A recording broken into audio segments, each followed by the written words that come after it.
ನಮಸ್ಕಾರ ಸ್ನೇಹಿತರೆ, welcome to ಬಂಗೇರಾಸ್. ಇವತ್ತಿನ ವಿಡಿಯೋದಲ್ಲಿ ನಾವು ಮನೆಯಲ್ಲಿ ಮಹಾಲಕ್ಷ್ಮಿ ಸದಾಕಾಲ ನೆಲೆಸಿರಲು ಯಾವೆಲ್ಲ ಕ್ರಮಗಳನ್ನು ನಾವು ಪಾಲಿಸಬೇಕು ಎಂಬುದನ್ನು ಈ ವಿಡಿಯೋದಲ್ಲಿ ನೋಡೋಣ. ಯಾರೆಲ್ಲ ನಮ್ಮ ಚಾನಲನ್ನು ಇನ್ನೂ ಸಬ್ಸ್ಕ್ರೈಬ್ ಮಾಡಲಿಲ್ಲ, ದಯಮಾಡಿ ಸಬ್ಸ್ಕ್ರೈಬ್ ಮಾಡಿ ಹಾಗೆ ಸಪೋರ್ಟ್ ಮಾಡಿ. ಎಷ್ಟೋ ಸಲ ಕೇಳಿರ್ತೇವೆ, ಮನೆಯಲ್ಲಿ ಎಲ್ಲರೂ ದುಡಿದರೂ ಹಣನೇ ನಿಲ್ಲೋದಿಲ್ಲ, ಸಾಲದ ಮೇಲೆ ಸಾಲನೇ ಆಗ್ತಾ ಇರುತ್ತೆ, ಎಷ್ಟೇ ದುಡಿದರೂ ಮನೆಯಲ್ಲಿ 1 ರೂಪಾಯಿನೂ ಉಳಿಯೋದಿಲ್ಲ, ಇದಕ್ಕೆ ಏನು ಮಾಡಬೇಕು ಎಂದು. ನಾವು ಮಾಡುವಂಥ ಕೆಲವು ಸಣ್ಣ ಸಣ್ಣ ತಪ್ಪುಗಳು ಕೂಡ ಇದಕ್ಕೆ ಕಾರಣವಾಗಿರುತ್ತದೆ. ನಾವು ಎಷ್ಟೋ ಸಲ ನಮಗೆ ಗೊತ್ತಿಲ್ಲದ ಹಾಗೆ ಕೆಲವು ತಪ್ಪುಗಳನ್ನು ಮನೆಯಲ್ಲಿ ಮಾಡುತ್ತಾ ಇರುತ್ತೇವೆ. ಇದರಿಂದಾಗಿ ನಮ್ಮ ಮನೆಯಲ್ಲಿ ಲಕ್ಷ್ಮೀ ದೇವಿಯು ನೆಲೆಸಿರುವುದಿಲ್ಲ. ಹಾಗಾದರೆ ಲಕ್ಷ್ಮೀ ದೇವಿಯು ನಮ್ಮ ಮನೆಯಲ್ಲಿ ಸದಾ ಕಾಲ ಇರಬೇಕಾದರೆ ಯಾವೆಲ್ಲ ನಿಯಮಗಳನ್ನು ನಾವು ಪಾಲಿಸಬೇಕು? ಮೊದಲನೆಯದಾಗಿ ಸ್ವಚ್ಛತೆಗೆ ಪ್ರಾಮುಖ್ಯತೆಯನ್ನು ನೀಡಿ. ನಾವು ಮನೆಯನ್ನು ಎಷ್ಟು ನೀಟಾಗಿ ಎಷ್ಟು ಸ್ವಚ್ಛವಾಗಿ ಇಟ್ಟುಕೊಳ್ಳುತ್ತೇವೆಯೋ ಅಷ್ಟು ನಮ್ಮ ಮನೆಗೆ ಒಳ್ಳೆಯದಾಗುತ್ತದೆ. ಇದಂತೂ 100ಕ್ಕೆ 100% ನಿಜವಾಗಿರುತ್ತದೆ. ಮನೆಯಲ್ಲಿ ಎಲ್ಲರೂ ಸೂರ್ಯೋದಯಕ್ಕಿಂತ ಮೊದಲು ಏಳುವ ಅಭ್ಯಾಸವನ್ನು ಮಾಡಿಕೊಳ್ಳುವುದು ತುಂಬ ಉತ್ತಮ. ಇದು ನಮ್ಮ ಆರೋಗ್ಯಕ್ಕೂ ಉತ್ತಮ ಹಾಗೂ ಇದು ಮನೆಗೂ ತುಂಬ ಶ್ರೇಯಸ್ಸು.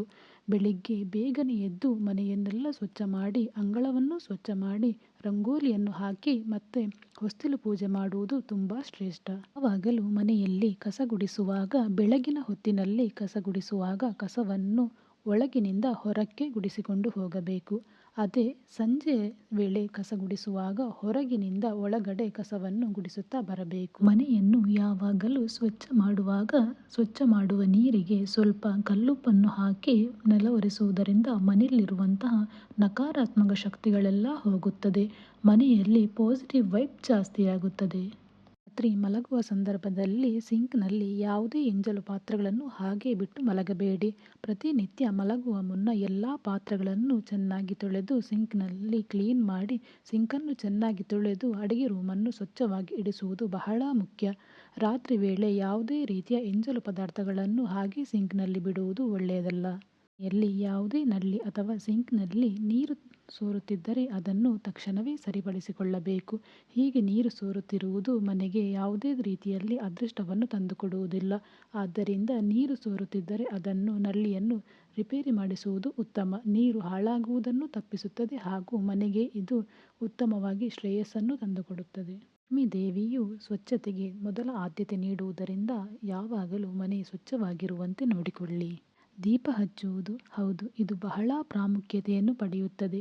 ಮನೆಯಲ್ಲಿ ಬೆಳಿಗ್ಗೆ ಹಾಗೂ ಸಂಜೆ ವೇಳೆ 2 ಬಾರಿ ಮನೆಯಲ್ಲಿ ದೀಪವನ್ನು ಹಚ್ಚುವುದರಿಂದ ಲಕ್ಷ್ಮೀ ದೇವಿಯ ಕೃಪಾ ಕಟಾಕ್ಷ ಯಾವಾಗಲೂ ಆ ಮನೆಯ ಮೇಲೆ ಇರುತ್ತದೆ. ಮನೆಯಲ್ಲಿ ದೇವರ ವಿಗ್ರಹಗಳನ್ನು ಹಾಗೂ ದೇವರ ದೀಪಗಳನ್ನು ಯಾವುದೇ ಕಾರಣಕ್ಕೂ ಮಂಗಳವಾರ ಮತ್ತು ಶುಕ್ರವಾರ ಸ್ವಚ್ಛಗೊಳಿಸಬೇಡಿ.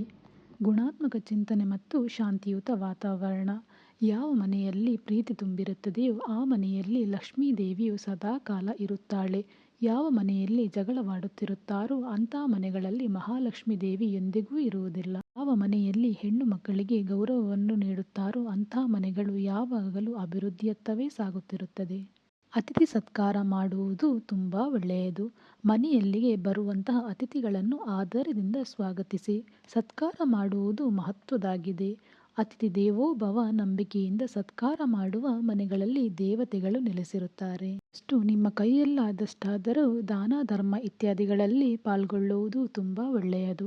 ಹಾಗೂ ಪ್ರಾಣಿ ಪಕ್ಷಿಗಳಿಗೆ ಆಹಾರ ನೀಡುವುದು ಕೂಡ ತುಂಬ ಒಳ್ಳೆಯ ಹವ್ಯಾಸವಾಗಿರುತ್ತದೆ. ಹೀಗೆ ಯಾರೇ ಬಂದರೂ ಅವರನ್ನು ಪ್ರೀತಿಯಿಂದ ಸತ್ಕರಿಸಿ. ಇದರಿಂದ ಅತಿಥಿಗಳು ಸಂತೃಪ್ತರಾಗಿ ಮನೆಯಲ್ಲಿ ಒಳ್ಳೆಯ ಪಾಸಿಟಿವ್ ವೈಬ್ ಯಾವಾಗಲೂ ಇರುತ್ತದೆ.